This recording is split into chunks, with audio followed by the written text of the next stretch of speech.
Across the galaxy, from the dark palaces of crime lords to the glittering halls of the core worlds, there was one sight that repeated again and again. A Twi'lek. Beautiful, exotic, graceful, desired, and almost always in chains. The galaxy called them dancers, entertainers, companions. But beneath the glitter and music, their reality was far darker. They were bought and sold, passed from master to master, used as living trophies, or worse, as pleasure slaves. Their beauty, the very thing that made them admired across the stars, was also what condemned them to suffering. Think of Oola, change before Jabba the Hutt. Her dances were supposed to honor fertility and life, but in Jabba's court, they were twisted into spectacle. And when she resisted his touch, she was thrown to the Rancor, her beauty destroyed in an instant. The Twi'lek story is one of paradox. The galaxy's most desired species, cursed by the very qualities that made them so unforgettable. Today, we dive deep into their tragedy. Why were Twi'leks considered so attractive? And why did their allure lead to slavery, humiliation, and survival against impossible odds? Stick around until the end, because I'm going to reveal one of my favorite Twi'leks. She's not well known, but she's appeared on screen a few times, and I wonder if you'll recognize her. Twi'leks embodied a beauty that balanced the familiar and the alien. Their humanoid shapes allowed near humans to see them as approachable, yet their unique features made them extraordinary. And nothing captured attention more than their skin tones. Aayla Secura's luminous blue presence stood out even among Jedi, remembered not only for her skill but for her unforgettable appearance. Oola's emerald skin seemed almost supernatural, glowing in the dim light of Jabba's throne room. And the crimson Lethan Twi'leks were so rare that less than 1% of their people ever bore that shade. Darth Talon's crimson allure wasn't just striking, it became her weapon. These colors weren't mere aesthetics. They were survival traits, forged on the brutal surface of Ryloth.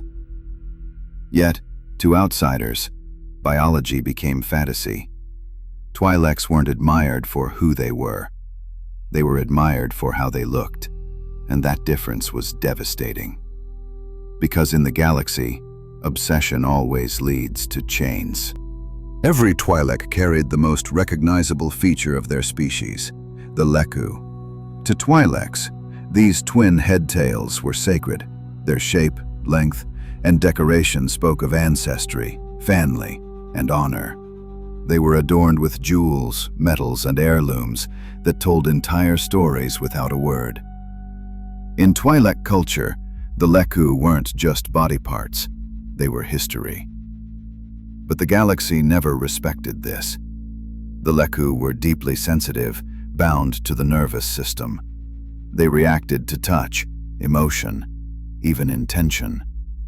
To Twi'leks, they were deeply personal, but to outsiders, they became symbols of allure, fetishized, exploited, violated. This is what made Twi'leks such targets for slavery. Their most sacred feature was reduced to spectacle. Their heritage became humiliation. Their history became chains. Even when they simply walked, Twi'leks seemed to glide. Their movements carried rhythm and elegance, their lekku flowing in harmony with their bodies. On Ryloth, these movements were sacred. Entire dances told stories of life, fertility, and survival. They were art, prayer, and history all at once. But when exported into slavery, their dances were stripped of meaning. They became performances for others' pleasure. Oola's tragedy shows this perfectly. She was trained to dance for harvest and celebration, but under Jabba, her art became entertainment. And when she dared resist, she was executed. Her story is not just hers. It represents countless Twi'leks throughout history, robbed of dignity, forced to turn culture into spectacle. What made them graceful also made them targets. Their very movements became chains. The lekku weren't just ornaments.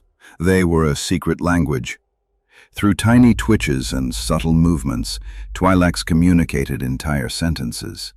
To outsiders, it was impossible to fully decode, but they could sense the meaning. It gave Twi'leks an air of mystery, an unspoken allure that only deepened fascination. Some turned this into power. Twi'lek negotiators used their silent language to outmaneuver rivals. Jedi like Aayla Secura blended it with the Force, creating a presence that felt layered, powerful, and otherworldly. But once again, what was cultural strength became another reason for exploitation. To slavers and crime lords, mystery wasn't respected. It was fetishized. Every twitch of the lekku, every unspoken word became part of the fantasy. Another excuse to enslave them. To understand the Twi'leks, you must understand their homeworld.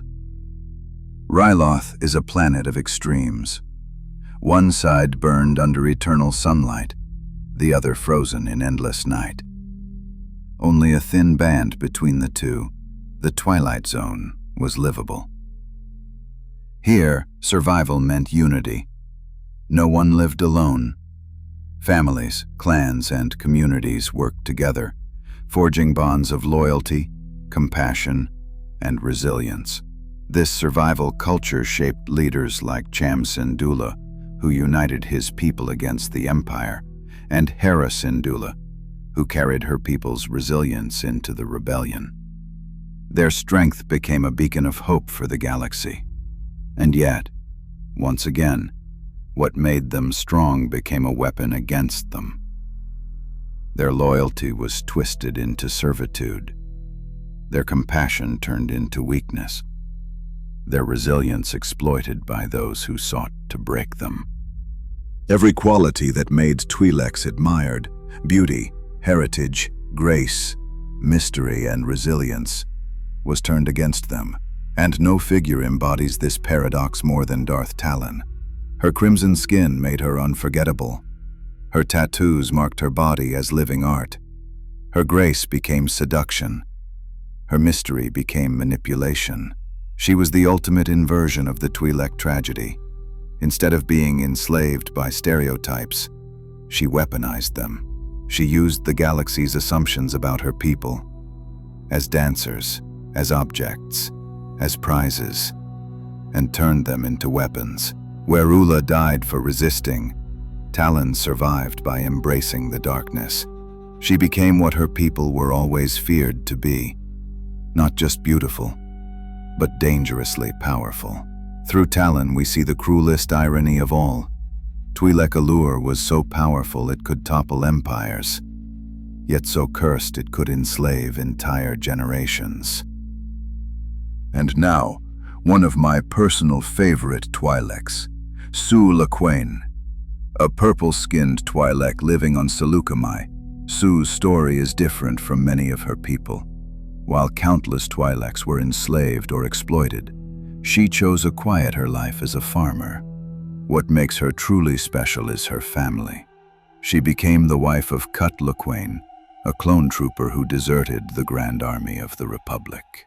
Together they built a simple home, raised children, and carved out something almost unheard of in the galaxy, a life of peace, love, and normalcy, far away from the endless war. So the next time you see a Twi'lek in Star Wars, whether it's Aayla Secura in battle, Hera Syndulla at the helm of the Ghost, or even a nameless dancer in a smoky cantina, remember this: they are not just eye-catching aliens.